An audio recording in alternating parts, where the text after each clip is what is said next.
start. Data collection is a process, ऐसा process है जिसमें हम डेटा कलेक्ट करते हैं डायरेक्ट टू सब्जेक्ट, जो भी हमारा सब्जेक्ट होता है उसे डेटा कलेक्ट करते हैं.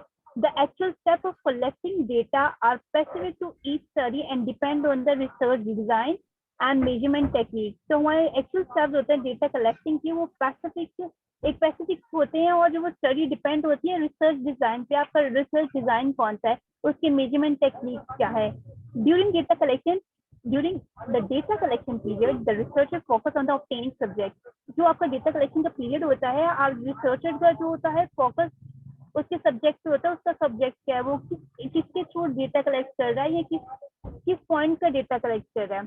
Training data collector collecting data in a consistent, मतलब जो डेटा कलेक्टर है वो क्या कर रहा है, डेटा कलेक्ट करने में कंसिस्टेंट वे है, मेंटेनिंग रिसर्च कंट्रोल है, प्रोटेक्टिंग द इंटीग्रिटी में और वैलिडिटी कितनी है, स्टडी क्या है, प्रॉब्लम सॉल्विंग क्या करनी है, और इसमें डिस्प्यूट स्टडी क्या है. ठीक है. फिर good research reporting indicate that the researcher describe the data collection process in public study. जो गुड रिसर्च होती है उसको रिपोर्टिंग करने के लिए रिसर्चर जो होता है वो डेटा को डिस्क्राइब करता है ताकि वो पब्लिक स्टडी में भी काम आ सके. इसकी स्ट्रैटेजीज जो होती हैं, approach potential subject who meet the sampling criteria should be clearly.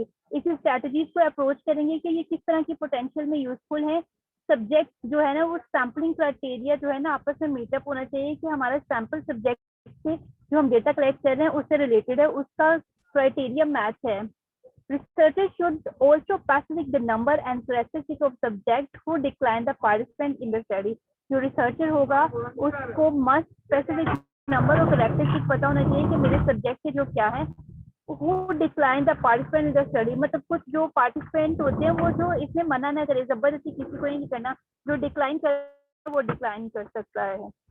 The result is a step-by-step description of exactly how, where and in which sequence research collect data.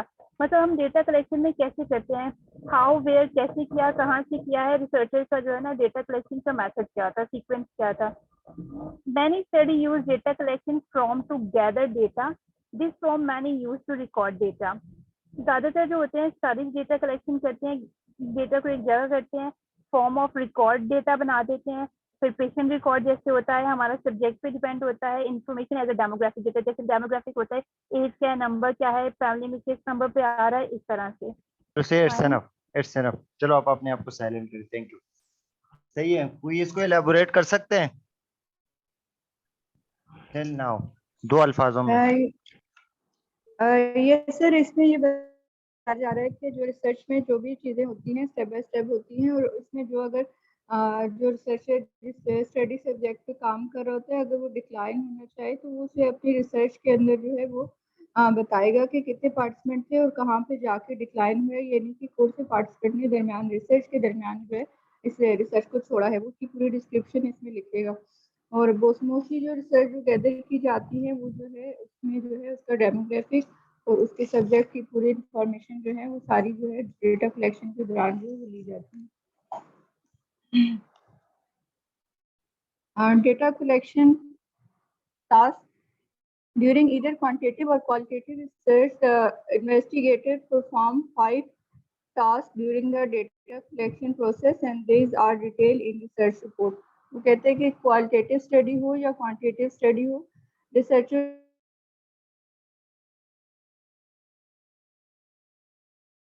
and run concurrently rather than in sequence wise. वो कहते हैं कि वो इसको sequence भी कर सकता है, विदाउट सीक्वेंस भी कर सकता है. जैसे वो कह रहा है कि वो जिस टास्क का वो पहले सब्जेक्ट को सिलेक्ट करेगा, वो उसकी स्टडी पॉपुलेशन कौन सी है, उसकी स्टडी पॉपुलेशन को वो डिफाइन करेगा. फिर उसके बाद है कलेक्टिंग डेटा इन कंसिस्टेंट वे, मीन डेटा इस तरीके से कलेक्ट करेगा कि वो रिलायबल भी हो. कंसिस्टेंट वे में कि अगर वो क्वेश्चनियर यूज कर रहा है तो ऐसा क्वेश्चनियर हो कि जो पार्टिसिपेंट है उनको समझ भी आ रहा हो. ये नहीं कि अगर वो इंग्लिश में है और पार्टिसिपेंट वो क्वेश्चनियर पढ़ ही नहीं पा रहे तो कंसिस्टेंट वे में वो डेटा जो है वो कलेक्ट नहीं कर सकेगा. Maintaining research control as indicated in the study design, इसमें है कि रिसर्च के ऊपर कंट्रोल भी होना चाहिए रिसर्चर का. ये मीन सर इसमें कुछ वेरिएबल्स ऐसे होते हैं जो कि रिसर्च पे इफेक्ट कर रहे होते हैं, जैसे एज फैक्टर है या फिर उसका बाकी है, एज है, उसकी हेल्थ स्टेटस है। जैसे अगर आप स्मोकिंग को अगर लंग कैंसर से रिलेट कर रहे हैं तो उसमें अगर कुछ एज फैक्टर्स हैं या उसकी हेल्थ के स्टेटस इश्यूज है तो वो ऐसे फैक्टर्स को कंट्रोल करना रिसर्चर की जो है वो भी इसमें आएगा कि वो उसमें इसको कंट्रोल कर रहा है कि नहीं कर रहा। प्रोटेक्टिंग द इंटीग्रिटी और validity of the study mean के जो भी क्वेश्चनियर वो यूज कर रहा है उसकी वैलिडिटी भी होनी चाहिए, मीन के उसका जो रिजल्ट है वो एक्यूरेट आना चाहिए। सॉल्विंग प्रॉब्लम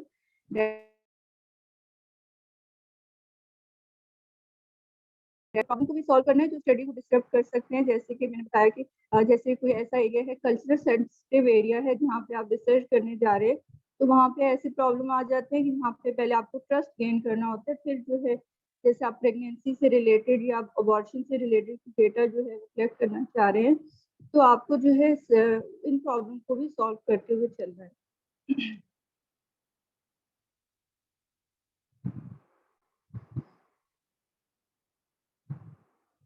सर आगे चलिए।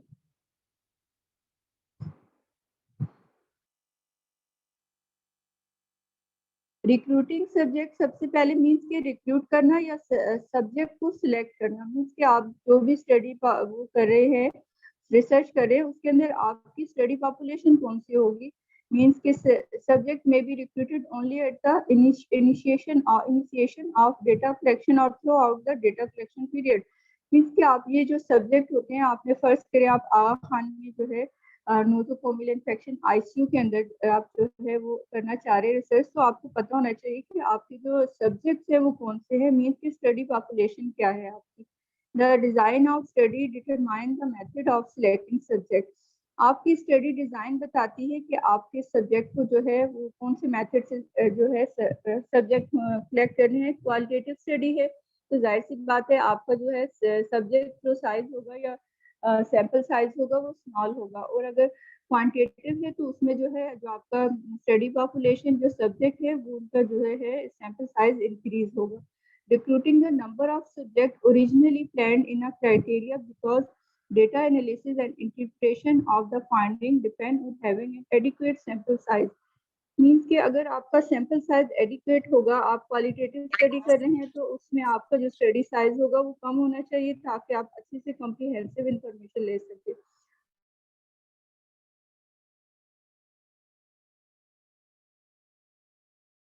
आप डेटा एनालिसिस करते हैं वो आपकी पॉपुलेशन पर भी अप्लाई किया जा सके। The research report need to describe the subject recruitment process. जो आपकी रिसर्च रिपोर्ट होती है उसमें आपको ये बताना होता है कि आपने जो है सब्जेक्ट की सिलेक्शन कौन सी स्टडी सेटिंग में की है। स्टडी सेटिंग में कहाँ पे आप रिसर्च करने जा रहे हैं। ये इसको समझाओ, रिक्रूटमेंट में ये आप रिक्रूटमेंट प्रोसेस क्या होता है, दो अल्फाज में बताओ। रिक्रूटमेंट प्रोसेस में के सब्जेक्ट जो हम सिलेक्ट करते हैं उसको रिक्रूटमेंट कहते हैं। ये अभी पता है आप स्टडी लोगों ने जो सेंटर टास्क पढ़े ना, अभी इसकी डिटेल बता रहे हैं, तो 5 टास्क पढ़े, तो आप लोगों ने एक रिक्रूटमेंट वो बता दिया। अब दूसरा क्या है, मेंटेनिंग कंसिस्टेंसी। रिसर्च में डेटा कलेक्शन की कंसिस्टेंसी को कैसे मेंटेन, किसके क्या फायदे, ये बता दो प्लीज। जी। The key to accurate data collection in any study is consistency. Consistency involves maintaining the data collection pattern for each collection event. It was developed in a research plan. Consistency कहते हैं कि जो भी आप questionnaire data collection के लिए use कर रहे हैं वो कितना कंसिस्टेंट है। मीन्स कि अगर आप एक सैंपल पे वो क्वेश्चनियर अप्लाई किसी पहले वाले रिसर्चर ने किया है तो उसको जो रिजल्ट मिला है, क्या आप जिस स्टडी सेटिंग में बैठे हैं क्या वो वाला जो है क्वेश्चनियर आप यूज कर रहे हो तो क्या आपकी भी स्टडी पॉपुलेशन पे वो रिजल्ट देगा, कंसिस्टेंट रिजल्ट देगा। मीन्स अगर एक रिसर्च हुई है बरतानिया में हुई है, आपने वो क्वेश्चन वहाँ से आपने ईमेल से उनकी परमिशन लेके आप यूज कर रहे हो, तो क्या आप अपने जो आपके नॉर्दर्न एरियाज में वहाँ पे इंग्लिश में लोग नहीं समझ पाते वो क्वेश्चन, तो क्या आप वो क्वेश्चन आपको वो रिजल्ट देगा, कितना कंसिस्टेंट वे में वो आपको रिजल्ट देगा। उसके अंदर ऐसे क्वेश्चन है, उसकी लैंग्वेज बैरियर तो नहीं आ रही। A good plan will facilitate consistency and maintain the validity of study। Means की कंसिस्टेंसी का मतलब है कि आपको एक्यूरेट, आपको कंसिस्टेंट रिजल्ट दे आपको क्वेश्चनियर, और वैलिडिटी का मतलब है कि आपको एक्यूरेट रिजल्ट देगा, तभी आपकी रिसर्च की इंफॉर्मेशन जो है वैलिड और रिलायबल होंगी। Researchers should note deviation even if they are minor and evaluate them for their impact on the interpretation of the findings. कहते हैं कि अगर माइनर सा भी डेविएशन हो जाती है कि जो आपका क्वेश्चनियर जिस इंफॉर्मेशन को लेने जा रहे हैं आप, अगर उसमें थोड़ा सा भी, अगर यही है लैंग्वेज बैरियर सबसे ज्यादा इम्पोर्टेंट होता है, तो अगर यही चीज आपको, तो आपकी जो फाइंडिंग्स है वो आपको ना ही मिलेंगी, ना आप प्रॉपरली उन्हें इंटरप्रेट कर पाओगे. If a study uses data collection, they should be trained to note deviation using the data collection processes. Means के रिसर्चर को इतना ट्रेन होना चाहिए कि वो उसे नोट कर सके कि माइनर भी डेविएशन आ रही है तो इंफॉर्मेशन जो है वो उसमें ये आता है कि सिलेक्शन बायसनेस ना आ जाए, तो उसमें जो है देखना पड़ता है. नहीं research report, they are asking if the study uses data collectors. Okay, collectors जो डेटा कलेक्ट करने वाले हैं, जो कि रिसर्चर के प्राइमरी रिसर्चर होते हैं, उसके साथ कुछ उसके साथ काम करने वाले होते हैं. अगर वो जो डेटा कलेक्टर्स होते हैं उनको ट्रेन करना भी जरूरी है कि वो डेटा कलेक्शन जो है उसमें ये भी आइडेंटिफाई कर सके कि कहाँ पे डेविएशन है. The research report need to reflect the data collection plan and deviation from that plan and their effect on the study finding. कहते हैं कि डेविएशन डेटा कलेक्शन में होगी तो ऑब्वियसली जो है वो अगर उसको आइडेंटिफाई नहीं किया जाएगा तो वो फाइंडिंग्स जो भी आपका रिजल्ट आएगा वो उससे रिलेटेड नहीं आएगा, फाइंडिंग्स पे इफेक्ट पड़ेगा. ये तीसरा टास्क फॉर व्हाट है, किस चीज का मेंटेनिंग कंट्रोल. यस, जब भी आप रिसर्च कर रहे होते हैं तो तीसरा स्टेप है कि आपने कंट्रोल करना है. रिसर्च को कैसे रिसर्चर कंट्रोल कर सकता है? Researcher should build research control into the plan to minimise the influence of intervening forces on study finding. Means कि जो भी आप रिसर्च कर रहे हैं उसमें आपने ये देखना है कि वो जो भी आपके इंटरवेंशन हैं वो आपकी स्टडी फाइंडिंग्स पे तो इन्फ्लुएंस नहीं कर रहे. मीन्स कि अगर आप ये समझते हैं कि इसमें ये है सर कि जैसे कुछ स्टडीज होती हैं जिसमें उसको कंट्रोल करना पड़ता है, जैसे वो कहते हैं एक्सटेनियस वेरिएबल्स होते हैं, जैसे एज है, जेंडर है, हेल्थ है, मूड है. तो इस तरह की चीज़ों पे जो है रिसर्चर को जो है इन वेरिएबल्स को जो है कंट्रोल करने की ज़रूरत होती है. क्योंकि फर्ज करें आपकी जो है एक रिसर्च आप कर रहे हैं, स्मोकिंग का लिंक आप ढूंढने जा रहे हैं हार्ट डिजीज के साथ, तो अगर आप एक्सटेनियस वेरिएबल्स को कंट्रोल नहीं करोगे, जैसे कुछ ऐसे फैक्टर्स हो जाते हैं जो जेंडर वाइज जो है डिफरेंट हो सकते हैं, वो एज वाइज डिफरेंट हो सकते हैं, वो हेल्थ मूड के हिसाब से डिफरेंट हो सकते हैं, तो इसको भी जो है रिसर्चर को इन पे जो है कंट्रोल करना जरूरी होता है.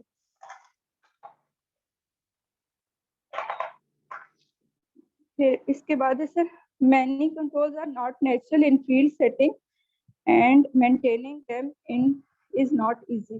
बहुत से फैक्टर्स ऐसे होते हैं जिन पे कंट्रोल करना इतना इजी नहीं होता. In some cases the control slip without researcher realizing it. कभी कभी ऐसा होता है कि ये जो कंट्रोल होता है वो रिसर्चर के हाथ से स्लिप भी कर जाता है. तो बहुत से ऐसे वेरिएबल्स या फैक्टर्स आते हैं जैसे एज है, जेंडर है, हेल्थ स्टेटस है, जो एक्सटेनियस वेरिएबल्स जो हैं वो जो है उसको कंट्रोल करना रिसर्चर के हाथ में भी कभी कभी नहीं रहता. In addition, to maintain the control, identify the plan, the researcher need to continuously look at the previous identified extraneous variable that might have an impact on the data being collected. और इसमें sir ये कह रहा है कि जो भी इसमें एक्सटेनियस वेरिएबल जो मैंने आपको बताया, जैसे एज है, सेक्स है और उसका हेल्थ स्टेटस है, तो इस पे जो है कंट्रोल करना जो है बहुत जरूरी होता है, वरना जो डेटा कलेक्शन हो रही है उस पे जो है प्रॉपर डेटा कलेक्शन या उसके रिजल्ट जो है इफेक्ट कर सकते हैं. फिर आगे researchers should consider the extraneous variable identified during data collection, during data analysis and interpretation. कहते हैं कि जो एक्सटेनियस वेरिएबल्स हैं इस पे कंट्रोल करना जो है कलेक्शन में भी चाहिए और ड्यूरिंग जो है डेटा एनालिसिस भी और ड्यूरिंग इंटरप्रिटेशन भी जो है इसे करना चाहिए. डिफरेंस बिटवीन डेटा कलेक्शन तो हो गया, डेटा एनालिसिस और इंटरप्रिटेशन में फर्क बता दीजिए. हाँ जी सर, डेटा एनालिसिस ये होता है कि आपने जो, जैसे कि आपने अगर डिस्क्रिप्टिव स्टडी की है और आपने ये देखा है कि कितने % जो है नोसोकोमियल इन्फेक्शन आई है, तो आपने ये देखना है कि कौन से जो है एज ग्रुप में जो है वो जो है, अगर आप किड्स के आईसीयू में जो है नोसोकोमियल इन्फेक्शन चेक की है और उसको आप एनालाइज करते हो, आप सर्जिकल के आईसीयू में या मेडिकल आईसीयू में, तो कितने परसेंट जो है डेटा एनालिसिस मोस्टली हम MS एक्सेल पे भी करते हैं, SSPS पे भी करते हैं। तो आपको कहते हैं कि ये जो डेटा एनालिसिस और इंटरप्रिटेशन जो है, इसके दौरान जो आपके वेरिएबल्स हैं उसको जो आपने परसेंटेज में निकाला है, तो वो अगर आपको दूसरे फैक्टर्स उस पर इफेक्ट कर रहे हैं तो वो प्रॉपरली ना आपका डेटा कलेक्शन होगा ना ही डेटा एनालिसिस होगा। मीन जैसे आप परसेंटेज में निकाल रहे हैं तो वो परसेंटेज भी जो है सिंपल वे इफेक्ट में 2 करेगी। और अल्फाजों में बताएं, what is analysis, what is interpretation? Sir interpretation हम ग्राफिकली जो है या टेबल फॉर्म में करते हैं, जो आपका रिजल्ट आता है उसको आप जो है इंटरप्रेट करते हो ग्राफिकली, या फिर जो है टेबुलर फॉर्म में जो है इंटरप्रेट करते हो। और analysis data is the analysis mathematical calculation, है simple, interpretation is the findings. जो आप मैथमेटिकल कैलकुलेशन पे आप जो डिस्कशन करते हो, डिस्कशन फाइंडिंग है कि मैंने ये किया, ये करके मुझे ये मिला, दिस इज द इंटरप्रिटेशन। सही है। ओके। और और डेटा एनालिसिस सर आपने क्या बताया? Data analysis just mathematical calculation either in the form of SPSS SPSS भी हो सकता है। सही है। ठीक है, डिस्कशन में इंटरप्रेट करेंगे कि हमने जो इतना रिजल्ट हाँ, मैंने ये ठीक करके मैंने क्या किया, just a discussion finding. Please, ये किसकी तरफ से इतने शोर आ रहे हैं? है। They should also note these variables in research reports Oh so my God. that future research can be Yes. aware of and attempt to control them. वो कहते हैं कि अगर हम एक्सटेनियस वेरिएबल जो मैंने बताए, एज, सेक्स और उसके हैसियत उसको नहीं करेंगे तो वो आपके रिसर्च पे इफेक्ट करेगा और फ्यूचर में भी आपको यार affect माइकल, आप करेगा। गाड़ी चला रहे हो, प्लीज साइलेंट हो जाओ।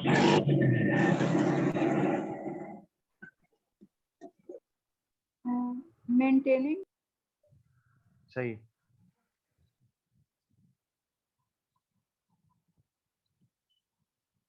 यस यस, आप बोल सकती हो। हेलो। Protecting studying integrity. मैंने म्यूट कर दिया, क्या हो गया? सर अभी आवाज आ रही? जी जी हाँ। हाँ जी सर, इंटीग्रिटी का मतलब है वैलिडिटी से इंटीग्रेट करना सही, अब थोड़ा स्टडी साइलेंट रिसर्च रहो। को। मोमिना, आपने मैसेज पे क्या है कि मुझे प्रेजेंट करना है, तो आप प्रेजेंट कर सकती हो Momina. Protecting studying integrity, Momina. अस्सलाम वालेकुम सर। वालेकुम सलाम जी। जी सर। आप प्रेजेंट कर प्रोटेक्टिंग सकते स्टडी इंटीग्रिटी के हमने स्टडी को कैसे प्रोटेक्ट करना है, लाइक जिस चीज पे, जिस सब्जेक्ट पे हम स्टडी कर रहे हैं, हम उसकी वैलिडिटी को किस तरह से कायम रखना है। तो maintaining consistency and control during subject selection and data collection protects the integrity और वैलिडिटी ऑफ द स्टडी। जब हम कंसिस्टेंसी से अपनी स्टडी करेंगे तो हमारा डेटा वैलिड रहेगा और हमारी रिसर्च की जो इंटीग्रिटी है वो कायम रहेगी। In addition, the integrity of the study must be considered in a broad context. में इजाफा करते हैं तो फिर हमने हमने जो हम स्टडी कर रहे हैं उसकी इंटीग्रिटी को हमने इस तरह से कायम, और हर चीज हमने काम करना है एक कंसिस्ट वे में, हमने काम करना है, कंसिस्टेंसी से काम करना है, स्टेप बाय स्टेप हर चीज पे हमने काम करना है। तो उससे हमारा जो डेटा कलेक्शन है उसकी जो इंटीग्रिटी है, उसकी वैलिडिटी है, वो कायम रहेगी। सही। To accomplish this, the researcher needs to view the process of data collection as a whole instead of examine single elements of data collection. अब इस चीज को अकॉम्प्लिश करने के लिए, इस चीज को अचीव करने के लिए रिसर्चर को जरूरत है अपने डेटा कलेक्शन के प्रोसेस को अच्छी तरह से ओवरऑल देखने की। सिर्फ उसने ये नहीं करना कि आपने एक सिंगल सब्जेक्ट को सिलेक्ट किया, उस पर स्टडी की एंड देन छोड़ दिया। नहीं, हमने, जो रिसर्चर है उसने ओवरऑल हर एंगल से अपने सब्जेक्ट को, अपनी स्टडी को अच्छी तरीके से उसने जो है वो देखना है, उस पे काम करना है। researcher needs to describe how they protected the integrity of their study during data collection. और सर जो आपने बताया था कि हमने रिकॉर्डेड फॉर्म में लाना है, तो हमने इस चीज को भी कि हम जिस चीज पे स्टडी कर रहे हैं तो हमने उसको किस तरह से प्रोटेक्ट किया, किस तरह से काम किया अपने सब्जेक्ट पे, और किस तरह से उस इंटीग्रिटी को कायम रखा, अपनी रिसर्च की वैलिडिटी को कायम रखा, इस चीज को हमने रिकॉर्ड करना है। आगे सही है, इट्स एनफ। अभी कोई और इस पे इसको इलेबोरेट कर सकते हैं सिंपल वे में, how to protect the study integrity, इसका क्या मतलब है? सर ये प्रोटेक्टिंग स्टडी इंटीग्रिटी का मतलब है आपने ट्रस्ट वर्दी एनवायरनमेंट काम करके एक्सक्लूजन क्राइटेरिया और इंक्लूजन क्राइटेरिया को देखना है। साथ में आपने किसी एक सिंगल एलिमेंट पे काम नहीं करना।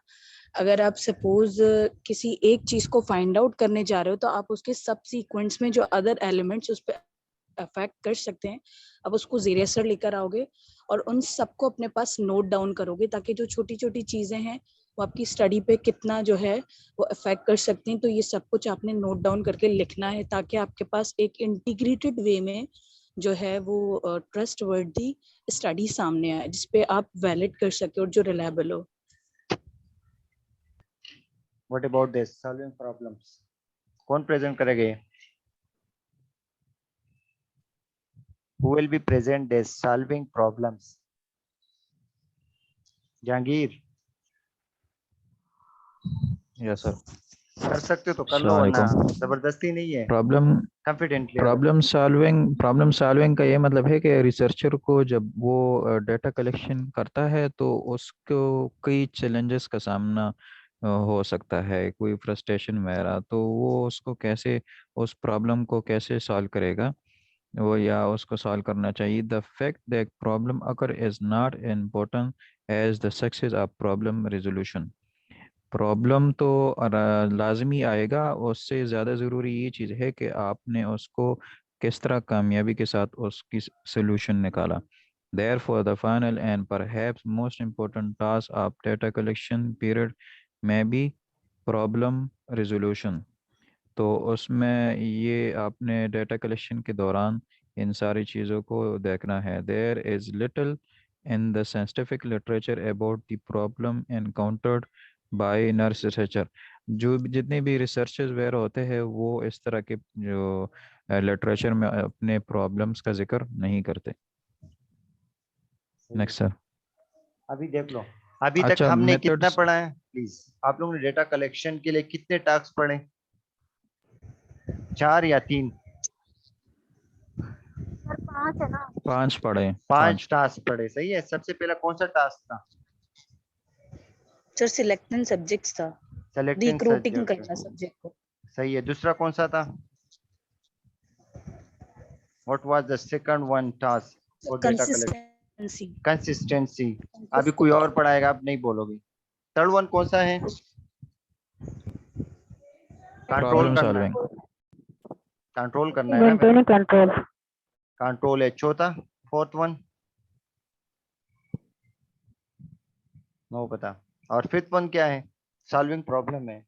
सॉल्विंग प्रॉब्लम सही है। मेथड ऑफ डेटा कलेक्शन, ये शाहीन आप बोलो या इफराज, दोनों में से कोई एक पढ़ो। चलिए सर मैं बता देती हूँ। Method of data collection, multiple methods are available for data collection. Traditional method include paper and pencil survey whose results are subsequently manually entered into analytic software packages। और कहते हैं कि वैसे तो थोड़ा आवाज को लाउड ट्रेडिशनली करो, ये ऑन रिकॉर्ड है, यूट्यूब पे भी देंगे। ओके सर, एक्चुअली सर मैं ऑन ड्यूटी पे हूँ ना इसलिए। अच्छा सर, ये पेपर और पेंसिल जो है तो वैसे जैसे कोई आप लिखते हो पेंसिल लेके और पेपर के ऊपर, वो ऐसे ट्रेडिशनल मेथड से भी आप जो है इंटरव्यू या जो भी क्वेश्चनियर से जो रिलेटेड इंफॉर्मेशन है वो भी आप कर सकते हो। और जो है इसके अलावा जो है वो कहते हैं कि एनालिटिकली सॉफ्टवेयर पैकेजेस भी आते हैं जिन्हें आप जो है यूज कर सकते हो। Also paper and pen survey are always widely used. Contemporary research has a wide variety of options for selecting data efficiently and conveniently from subject, including online and technology-based data collection, interviews, focus group, and observation। कहते हैं sir mostly तो जो है जैसे हम अपना traditional method है वो भी यूज करते हैं, लेकिन कहते हैं कि अभी ऑनलाइन भी जो है आप क्वेश्चनियर भेज दो जैसे वो तो डेटा आप लोगों को कलेक्शन पता या है। इंटरव्यूज, तो आप फोकस ग्रुप से रिलेटेड वो भी कर सकते हैं। Online data collection today technology enable the researcher to assess million of potential research subject in geographically diverse sites.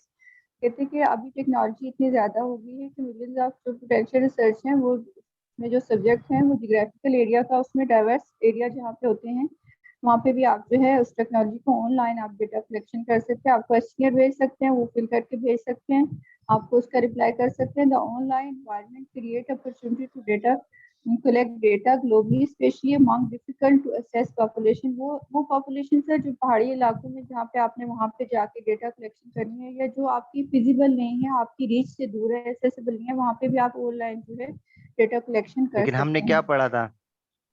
हमने एक पॉइंट पढ़ा था कि फिजिबल होना चाहिए, प्रॉब्लम स्टेटमेंट में जी पढ़ा था सर। ना, और ये भी पढ़ा जी था सर। ना, एसेसिबल भी होना चाहिए। तो ये पर ये कहाँ से आया भाई?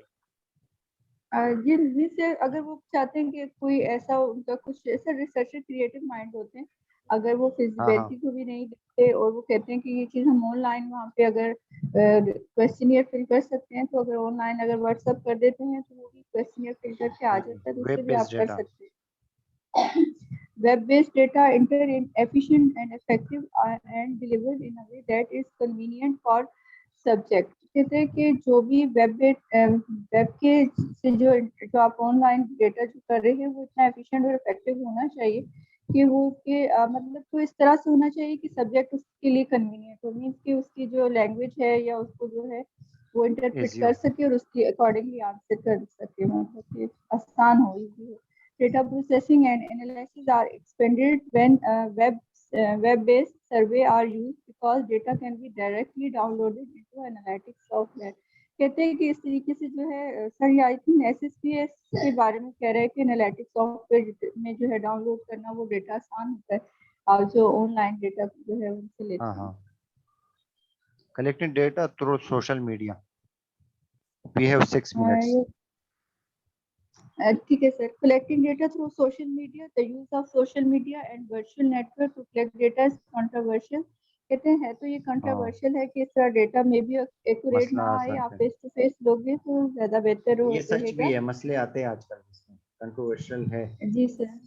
हाँ The primary concern is the selection bias inherent in using a platform for data collection that is constructed by the subject for social purposes and to which multiple groups will not have access।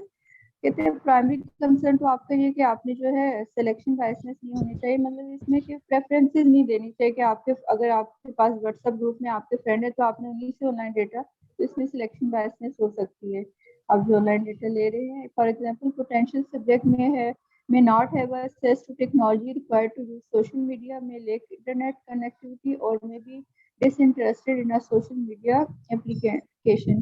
Mean के हो सकता है कि वो technology को use नहीं कर सकते या उनके पास कनेक्शन ही नहीं है इंटरनेट का, तो ये चीजें सोशल मीडिया अगर आप यूज कर रहे हैं तो उसके लिए जो है सिलेक्शन बायसनेस क्रिएट कर सकता है।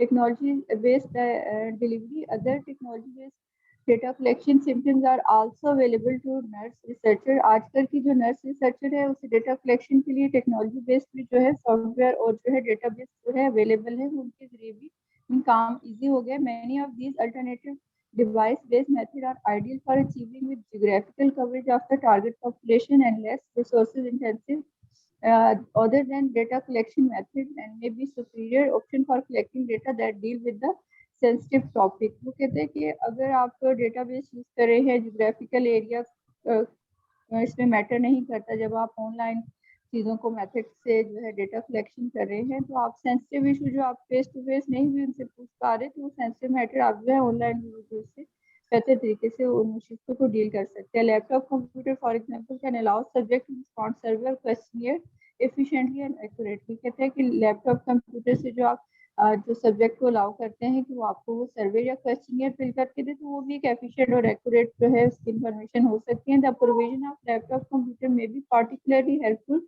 when data are recorded in association with an interview or during group meeting or when it is suspected the subject will not have to access to the internet। Means कि वो ये कहना चाह रहा है कि जो भी आप अगर इंटरनेट कनेक्शन होगा तो उसके लिए बेटर है इंटरव्यू लेना या अदरवाइज नहीं। When the data collected is the instrument, कहते हैं some quantitative studies and almost quantitative design require that researchers collect primary data directly from the subject in form of words। बेहतर तो यही होना चाहिए कि जो क्वालिटेटिव जो रिसर्च होती है उसमें आप जब इंटरव्यू लेते हैं, जब डिफरेंट थीम से रिलेटेड जो आप जो डेटा कलेक्ट करते हैं, तो वो आपको, क्योंकि वो आपको उससे डिटेल पूछते हैं, तो आप जब सामने बैठे होते हैं तो आप उससे अच्छी तरीके से डिटेल इंटरव्यू कर सकते हैं। The most common method of collecting this kind of data are interview, focus group and direct observation. कहते हैं ये सारी चीजें जो है इंटरव्यू, फोकस ग्रुप और डायरेक्ट ऑब्जर्वेशन से आप क्वालिटेटिव जो है रिसर्च के लिए जो डेटा कलेक्ट करते हैं। इन the study the researcher is the instrument and the quality of data collection depend on the skill of interviewer, focus group leader और observer। कहते हैं इसमें सारा दारोमदार ये है कि आपके अंदर आपके पास स्किल कौन सी, आपके पास कम्युनिकेशन स्किल होना चाहिए बेसिकली, क्योंकि इंटरव्यू भी जो है आपकी कम्युनिकेशन स्किल से ही जो है वो बेटर आपको इंफॉर्मेशन देगा। और ग्रुप फोकस लीडर और ऑब्जर्वर है वो भी जो है इस आपके पास इतनी होनी चाहिए स्किल कि आप उससे अच्छी इंफॉर्मेशन जो है क्वालिटेटिव डेटा से रिलेटेड ले सके। These techniques are not subject to measure of reliability and validity. They are still methods in search of truth that they require rigor to learn and use effectively। कहते हैं कि ये methods जो हैं इसमें आपको जो है रिलायबल इंफॉर्मेशन और वैलिड इंफॉर्मेशन चाहिए होती, तभी जो है आपके रिसर्च जो है इफेक्टिवली जो है उसके रिजल्ट मिल पाते हैं। इसको 2 अल्फाजों में और आसान कीजिए। अब पूरा पैराग्राफ को सिर्फ 2 अल्फाजों में इसके बेसिकली मकसद क्या है बस? जी सर, मकसद इसका यही है कि क्वालिटेटिव डेटा और क्वांटिटेटिव डेटा जब भी आप लेते हैं उसके डिफरेंट मेथड्स हैं। अगर उसके लिए जो है क्वेश्चनियर फिल करवाएंगे और क्वालिटेटिव के लिए आप इंटरव्यू करेंगे। इंटरव्यू के लिए जरूरी है कि आपके पास कम्युनिकेशन स्किल हो और जो आप इंफॉर्मेशन ले वो रिलायबल भी होनी चाहिए और ट्रुथ बेस्ड होगी, तभी वो वैलिड जो रिजल्ट है वो आपको प्रोवाइड करेंगे। What about the quantitative study? Quantitative research में भी सर आप उसमें जब उसके डेमोग्राफिक्स और उससे रिलेटेड जो भी चीजें मालूम कर रहे होते हैं, नोसोकोमियल इन्फेक्शन की बात, तो उसमें भी आपको क्वेश्चनियर जो है तो यूज करना पड़ता है। तो कहते हैं वैलिडिटी और रिलायबिलिटी की बात भी बार बार कर रहे हैं कि आपको इन्फॉर्मेशन जो है अच्छी मिलेगी तभी आपका रिजल्ट अच्छा आएगा। तो आप में कम्युनिकेशन स्किल होनी चाहिए किसी भी चीज को करने के लिए। Some quantitative studies and almost qualitative design require the researchers collect primary data directly from the subject in form of words। Sir ये वही पैराग्राफ है, in form of words ये तो लेते पता हैं। है। चलो